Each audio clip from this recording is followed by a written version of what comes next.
오늘부터 너 좋아해도 되나? 그 사투리 섞인 목소리가 아직도 귓가에 맴돕니다.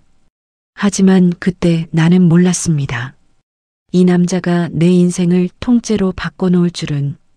2019년 가을, 나는 평양을 떠나 캄보디아 프놈펜으로 발령받았습니다. 5년간 익숙했던 평양 지점을 떠나는 건 쉽지 않았고, 새로운 땅에서 모든 걸 다시 시작해야 한다는 사실이 두려웠습니다.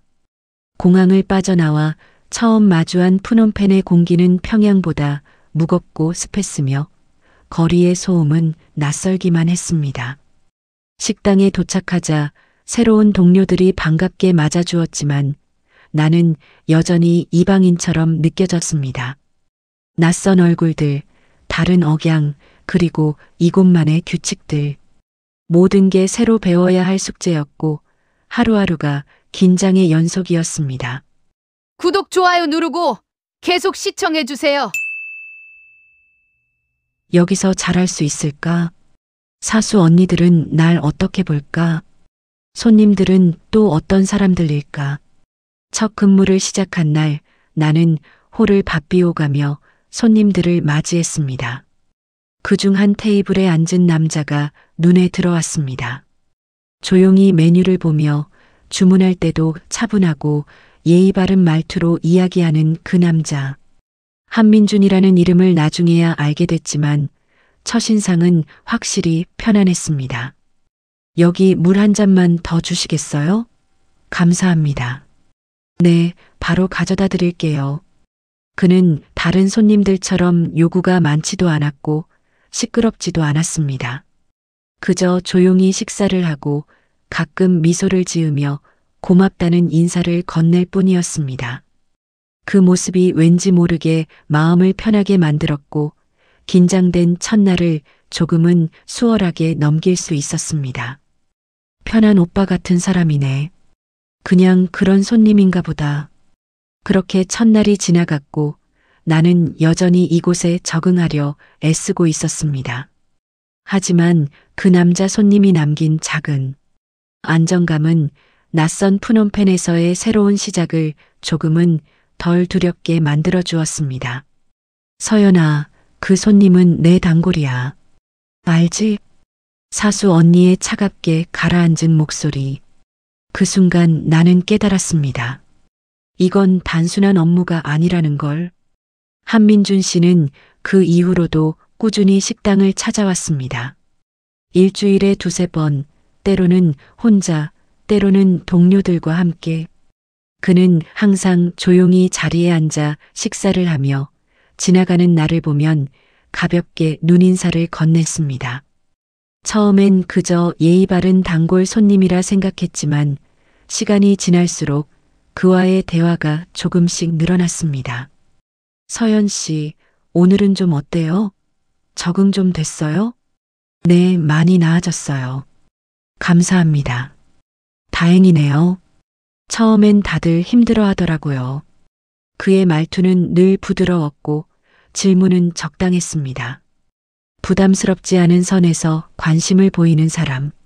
나는 그가 편했고 그와 이야기하는 시간이 싫지 않았습니다. 하지만 그게 문제였습니다. 왜 사수 언니 표정이 저럴까? 사수 언니 최하은은 한민준 씨가 올 때마다 유독 민감하게 반응했습니다.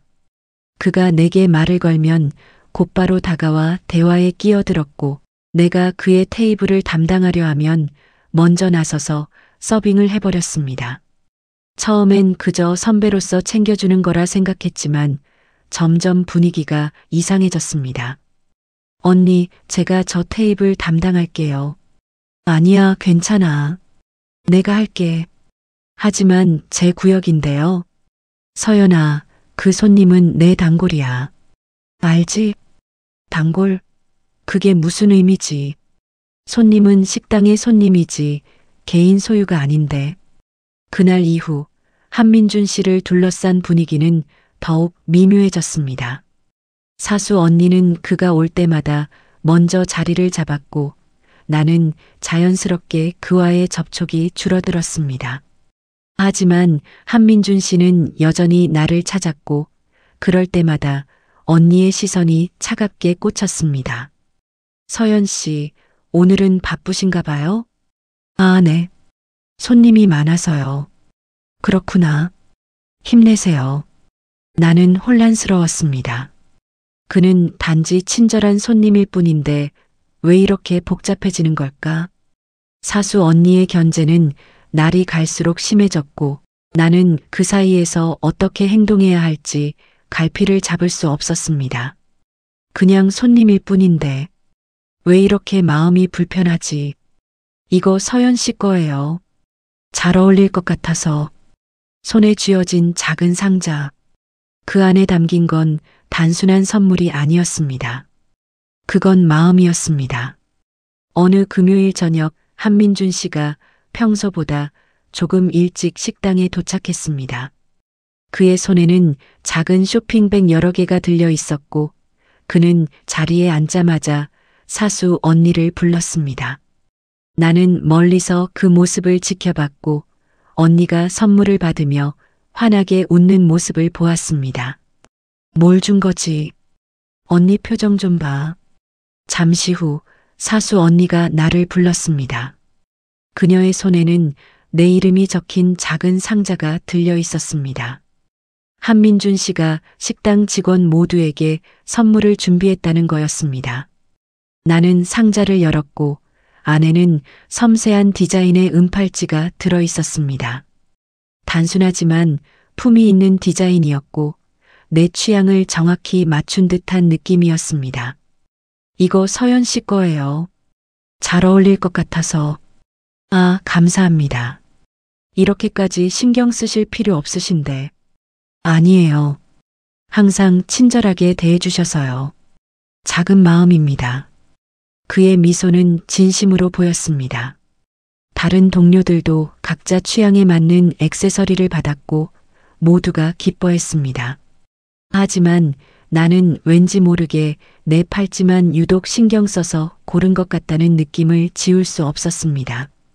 그날 밤 집으로 돌아가는 길에 나는 계속 팔찌를 만지작거렸습니다. 이건 그냥 친절일까? 아니면 아니야, 생각하지 마. 그 이후로도 한민준 씨의 배려는 계속됐습니다. 다음 주에는 계절에 맞는 목도리를, 그 다음엔 작은 귀걸이를 가져왔습니다. 매번 전체 직원을 위한 선물이었지만 그가 내게 건네는 순간만큼은 시선이 조금 더 오래 머물렀고 말투가 조금 더 부드러워졌습니다. 나는 점점 그의 방문이 기다려졌고 그가 오는 날이면 자연스럽게 마음이 들뜨기 시작했습니다. 서연 씨, 요즘 팔찌 잘 차고 다니시네요. 아, 네. 너무 예뻐서요. 감사합니다. 잘 어울려요. 다행이네요. 그는 내가 팔찌를 차고 있다는 걸 알아봤습니다. 단순히 선물을 주고 끝난 게 아니라 내가 그걸 사용하는지 관심을 가진 거였습니다. 그 작은 관찰력이, 그 세심한 배려가 내 마음을 조금씩 흔들기 시작했습니다. 이건 더 이상 단순한 친절이 아니었습니다. 마음이 담긴 행동이었습니다. 나, 이 사람한테 마음이 가는 건가? 아니야, 그럴 리 없어. 그냥 고마운 거지. 하지만 거울 앞에서 팔찌를 차고 있는 내 모습을 볼 때마다 나는 알 수 있었습니다. 이건 단순한 고마움이 아니라는 걸. 서연아, 내가 나서면 안 돼. 알겠어? 사수 언니의 목소리는 명령이었습니다. 선배도 조언도 아닌 경고였습니다. 선물 사건 이후 사수 언니와의 관계는 눈에 띄게 냉랭해졌습니다. 그녀는 내가 한민준 씨와 대화하는 모습을 볼 때마다 표정이 굳어졌고 업무 지시도 이전보다 날카로워졌습니다. 나는 최대한 조심스럽게 행동하려 했지만 한민준 씨가 올 때마다 상황은 더욱 복잡해졌습니다. 언니 4번 테이블 주문 들어갈게요. 아니야, 내가 할게. 넌 다른 테이블 봐. 하지만 제가. 서연아, 내 말 안 들려? 왜 이래? 나도 내일 하는 건데. 사수 언니는 한민준 씨가 오는 시간을 정확히 파악하고 있었고, 그가 도착하면 항상 먼저 자리를 잡았습니다. 주문을 받는 것도, 음식을 서빙하는 것도, 대화를 나누는 것도 모두 언니의 몫이었습니다. 나는 멀리서 지켜볼 수밖에 없었고, 그럴 때마다 이상한 감정이 가슴속에서 꿈틀거렸습니다. 이게 질투인가? 말도 안 돼. 하지만 한민준 씨는 달랐습니다. 사수 언니가 서빙을 하는 동안에도 그의 시선은 자주 내게 향했고 가끔 홀을 오가는 나를 보며 미소를 지었습니다. 그는 상황을 눈치채지 못한 채 여전히 자연스럽게 나에게 말을 걸었습니다. 서연 씨, 오늘은 손님이 많네요. 힘들지 않아요? 괜찮습니다. 익숙해지고 있어요. 다행이네요. 무리하지 마세요. 그 순간 사수 언니가 우리 사이에 끼어들었습니다. 그녀는 억지로 밝은 표를 지으며 한민준 씨에게 말을 걸었고 나는 자연스럽게 자리를 피해야 했습니다. 그날 저녁 퇴근 후 언니가 나를 따로 불렀습니다. 서연아, 너 그 손님한테 관심 있어? 아니에요, 언니. 그냥 친절하게 대하는 거예요. 그래. 근데 말이야, 그 손님은 내가 먼저 알았고, 내가 관리하는 단골이야. 언니 하지만, 서연아, 내가 나서면 안 돼. 알겠어? 여기 규칙이 있어. 선배 단골은 건드리는 거 아니야. 규칙? 그게 무슨 규칙이야? 손님은 누구거도 아닌데. 나는 아무 말도 하지 못했습니다. 직업적 질서와 선배에 대한 예의, 그리고 내 마음 사이에서 나는 갈피를 잡을 수 없었습니다. 한민준 씨에게 끌리는 건 사실이었지만 그렇다고 언니와 정면으로 부딪힐 용기도 없었습니다. 나는 그저 침묵으로 고개를 끄덕일 수밖에 없었습니다. 그래, 참자. 어차피 나한테 관심 있는 것도 아닐 거야. 하지만 한민준 씨는 여전히 나를 잊지 않았습니다. 언니가 아무리 사이를 가로막아도 그는 꾸준히 내게 관심을 보였고 그 관심은 점점 더 명확해지고 있었습니다. 리서현, 오늘부터 4번 테이블은 내가 담당해. 새 매니저의 한마디. 그 순간 내 심장이 멈춘 것 같았습니다. 11월 초 새로운 매니저 김유진이 푸놈펜 지점에 부임했습니다. 그녀는 30대 중반에 차분하면서도 단호한 여성이었고 첫날부터 식당 운영 방식을 하나씩 점검하기 시작했습니다. 직원들의 업무 분담, 테이블 배치, 손님 관리까지 모든 걸 꼼꼼히 살폈고 일주일간의 관찰 끝에 새로운 배정을 발표했습니다. 리서현, 오늘부터 4번 테이블은 내가 담당해. 네. 하지만 그 테이블은 알아. 하지만 손님 관리는 개인 소유가 아니야. 능력 있는 사람이 담당하는 거지. 4번 테이블, 한민준 씨 테이블, 내가 사수 언니의 얼굴이 굳어졌습니다. 그녀는 매니저에게 항의하려 했지만 김유진 매니저는 단호하게 고개를 저었습니다. 결정은 번복되지 않았고 나는 그날부터 한민준 씨의 테이블을 직접 담당하게 됐습니다. 가슴이 두근거렸고 동시에 두려웠습니다. 이제 어떻게 하지? 언니는 화났을 거고. 근데 왜 이렇게 기대되는 거야? 그날 저녁 한민준 씨가 식당에 도착했습니다. 평소처럼 조용히 4번 테이블에 앉았고 나는 떨리는 손으로 메뉴판을 들고 그에게 다가갔습니다.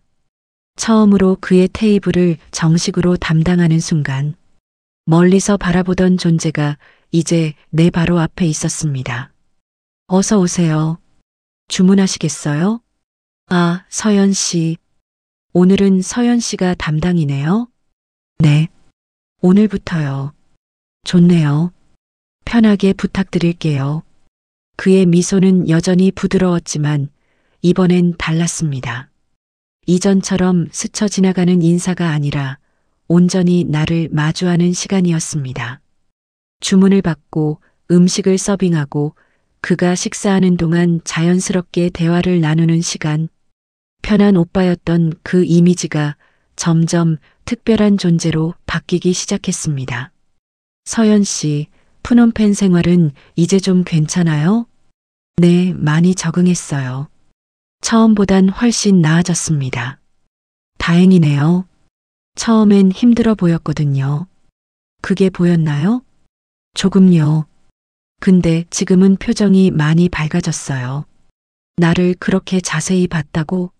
내 표정까지? 그는 나를 관찰하고 있었습니다. 내가 힘들어하는지, 적응하고 있는지, 표정이 어떤지까지. 그 사실이 나를 더욱 긴장시켰고 동시에 설레게 만들었습니다. 식사를 마친 그가 자리에서 일어나며 마지막으로 말했습니다. 서연 씨, 앞으로 잘 부탁드려요. 네, 감사합니다. 아, 그리고 오늘 서빙 정말 좋았어요. 그가 떠난 후 나는 한참 동안 그 자리에 서 있었습니다. 가슴이 쿵쿵 뛰었고 얼굴이 뜨거워졌습니다. 이건 더 이상 친근함이나 편안함이 아니었습니다. 분명한 설렘이었고 부정할 수 없는 끌림이었습니다. 나, 이 사람 좋아하나 봐. 진짜로. 그날 밤 집으로 돌아가는 길에 나는 계속 미소를 지었습니다. 사수 언니의 차가운 시선도 복잡한 상황도 잠시 잊을 만큼 나는 온통 그 사람 생각뿐이었습니다. 서연아, 이거 넣어주래. 사수 언니가 건넨 상자. 그 안에는 내가 그토록 원했던 목걸이가 들어 있었습니다.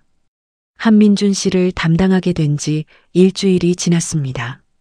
그는 여전히 규칙적으로 식당을 찾았고 나는 그의 테이블을 담당하며 조금씩 그와 가까워지고 있었습니다. 대화는 점점 편해졌고 그가 오는 날이면 자연스럽게 내 마음이 들뜨기 시작했습니다.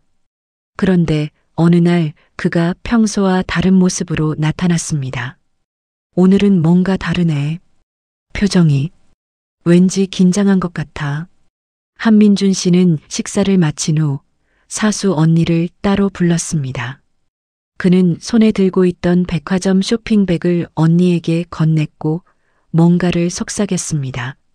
나는 멀리서 그 모습을 지켜봤고 언니가 놀란 표정으로 쇼핑백을 들여다보는 걸 보았습니다. 그리고 언니의 시선이 내게로 향했습니다. 서연아, 잠깐 이리 와봐. 네, 언니. 이거 넣어주래. 네, 저요? 사수 언니가 건넨 상자를 열었습니다.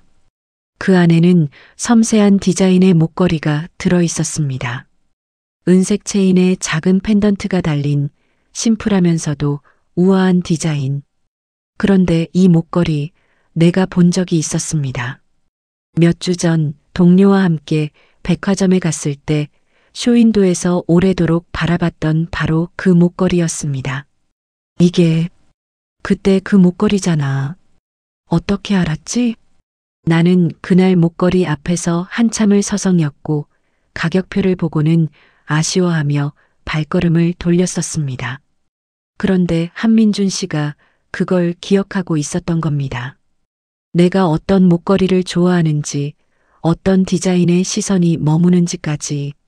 그 세심함에 가슴이 먹먹해졌습니다. 언니, 이거 너무 비싼 건데 받아도 될까요? 그 사람이 꼭 너한테 전해달래서 나도 뭐라 할 수가 없네. 언니, 됐어. 그냥 받아. 근데 서연아, 조심해. 조심하라니. 무슨 의미지? 언니도 알고 있는 건가? 사수 언니의 표정은 복잡했습니다. 질투도 분노도 아닌 그저 체념에 가까운 표이였습니다.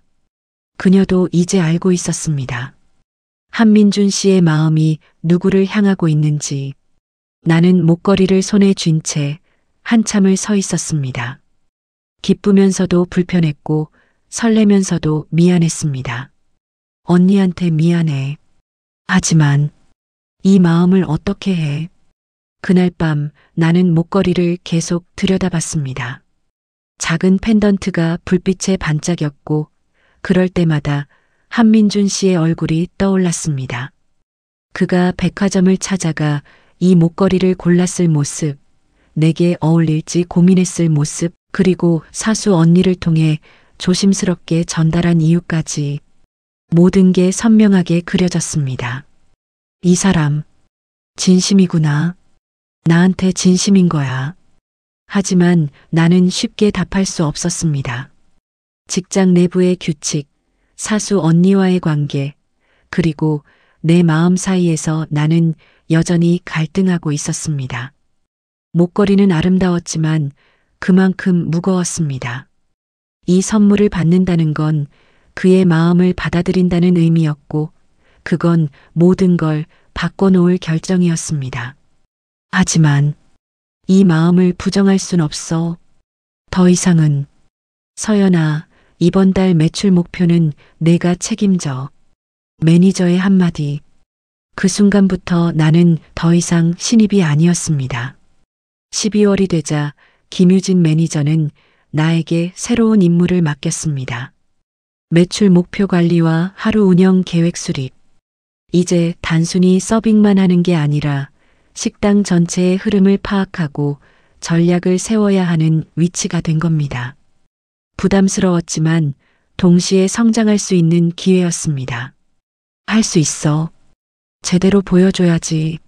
나는 매일 아침 일찍 출근해 재고를 확인하고 예약 현황을 점검하며 직원들과 당일 계획을 공유했습니다.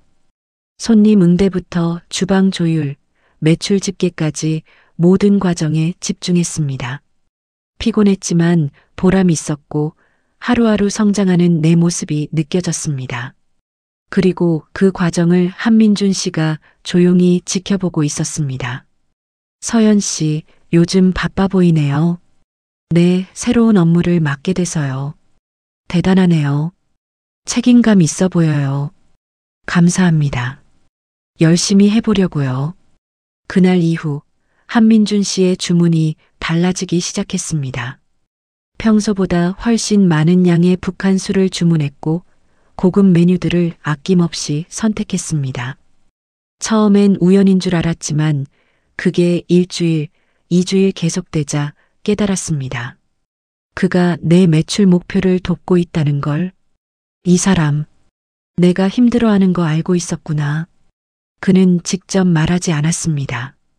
도와주려고 이러는 거예요 라는 말 대신 자연스럽게 메뉴를 고르고 계산했습니다. 동료들을 더 자주 데려왔고 회식 자리도 우리 식당으로 잡았습니다. 그의 테이블 매출은 매일 최고치를 기록했고 덕분에 나는 목표를 무리 없이 달성할 수 있었습니다. 민준 씨, 요즘 너무 자주 오시는 거 아니에요? 아니에요. 여기 음식이 맛있어서요.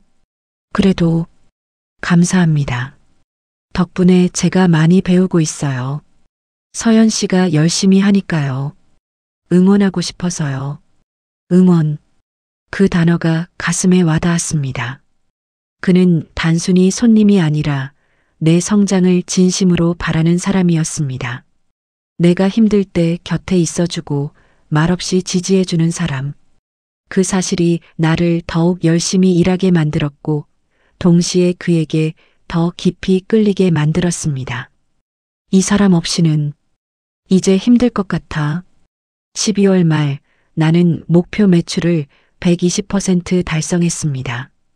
매니저는 칭찬했고 동료들은 축하해줬습니다. 하지만 가장 기뻤던 건 한민준 씨가 조용히 웃으며 엄지를 치켜 세워준 순간이었습니다. 말 한마디 없었지만 그 미소 속에는 진심 어린 자부심과 기쁨이 담겨 있었습니다. 서연 씨, 축하해요. 정말 수고 많으셨어요. 민준 씨 덕분이에요. 진심으로 감사드려요. 아니에요. 서연 씨가 잘해서 그래요. 앞으로도 응원할게요. 우리 사이의 거리는 점점 가까워졌습니다. 손님과 직원이라는 경계가 흐려지고 서로를 아끼고 의지하는 관계로 변해갔습니다. 나는 이제 확신했습니다. 이 사람이 특별하다는 걸, 그리고 내가 이 사람을 좋아한다는 걸. 이제 다음은 뭘까? 우리 사이에 오늘부터 너 좋아해도 되나? 사투리 섞인 그 목소리. 그 순간 내 세상이 완전히 바뀌었습니다. 새해 첫날 한민준 씨는 평소보다 일찍 식당에 도착했습니다. 그의 표정은 긴장되어 있었고 손은 계속 무언가를 만지작거렸습니다. 나는 그의 테이블로 다가갔고 그가 나를 보며 깊은 숨을 내쉬는 걸 느꼈습니다. 뭔가 중요한 일이 일어날 것 같은 예감이 들었습니다. 서연 씨, 할 말이 있어요. 네, 말씀하세요. 저기, 이거 어떻게 시작해야 할지 모르겠네요. 편하게 말씀하세요. 그는 잠시 망설이다가 천천히 입을 열었습니다. 평소의 차분한 모습과 달리 그의 목소리는 약간 떨리고 있었습니다. 나는 숨을 참은 채 그의 다음 말을 기다렸습니다. 서연 씨, 나 처음 봤을 때부터 좋았어요. 민준 씨, 평양에서 왔다고 했을 때, 낯설어하는 모습 봤을 때, 힘들어 보일 때마다 마음이 아팠어요. 오늘부터 너 좋아해도 되나? 이게 꿈인가? 진짜 고백인 거야? 너 좋아해도 되나? 사투리 섞인 그 말투가 너무나 따뜻했습니다. 정중한 존댓말 대신 자연스럽게 나온 반말이 격식을 벗어난 진심이 고스란히 느껴졌습니다. 나는 그 순간 참았던 모든 감정이 터져나오는 걸 느꼈습니다. 눈물이 핑 돌았고 가슴이 벅차올랐습니다. 저도요. 저도 민준 씨 좋아했어요. 진짜? 언제부터? 처음엔 잘 몰랐어요. 근데 팔찌 받았을 때부터, 아니, 어쩌면 그 전부터였을지도 몰라요. 다행이다. 혼자만 좋아하는 줄 알았어. 우리는 마주보며 웃었습니다. 그동안 참았던 감정들이 터져나오며 세상이 환하게 밝아지는 것 같았습니다. 사수 언니 눈치, 직장 규칙, 모든 걸 신경 썼던 지난 시간들이 이제는 의미 없어 보였습니다. 중요한 건 우리가 서로를 좋아한다는 사실, 그것뿐이었습니다. 이렇게 행복해도 되는 걸까? 이게 사랑인 거구나. 그날 이후 우리의 관계는 완전히 달라졌습니다. 손님과 직원이 아니라 서로를 아끼는 남자와 여자로. 그는 여전히 식당을 찾았고 나는 여전히 그의 테이블을 담당했습니다. 하지만 이제는 서로를 바라보는 눈빛이 달랐고 주고받는 말 한마디 한마디에 특별한 의미가 담겼습니다. 오늘은 뭐 먹을까요? 서연이가 추천해주는 거 먹을래. 그럼 이거 어때요? 오늘 신선해요. 좋아. 서연이가 고른 거면 다 맛있어. 우리의 사랑은 드라마틱하지 않았습니다. 격렬한 감정의 폭발도 극적인 사건도 없었습니다. 대신 작은 배려들이 쌓였고 묵묵한 지지가 이어졌으며 서로를 향한 책임감이 싹 텄습니다. 그가 내 성장을 응원했듯이 나도 그의 하루를 응원했습니다. 그렇게 우리는 서로의 삶 속으로 자연스럽게 스며들었습니다. 이 사람을 만나서 정말 다행이야. 푸놈펜의 낯선 땅에서 시작된 우리의 이야기. 불안했던 시작이 이렇게 아름다운 사랑으로 피어날 줄은 몰랐습니다. 한민준. 그 이름은 이제 내 인생에서 가장 특별한 이름이 되었고 그와 함께하는 매 순간이 행복 그 자체였습니다. 새로운 시작 속에서 찾은 진심. 그것이 우리의 사랑이었습니다. 서연아, 고마워. 내 곁에 있어줘서. 나야말로요. 민준 씨. 그렇게 우리의 이야기는 시작되었습니다. 끝이 아닌 진짜 시작으로.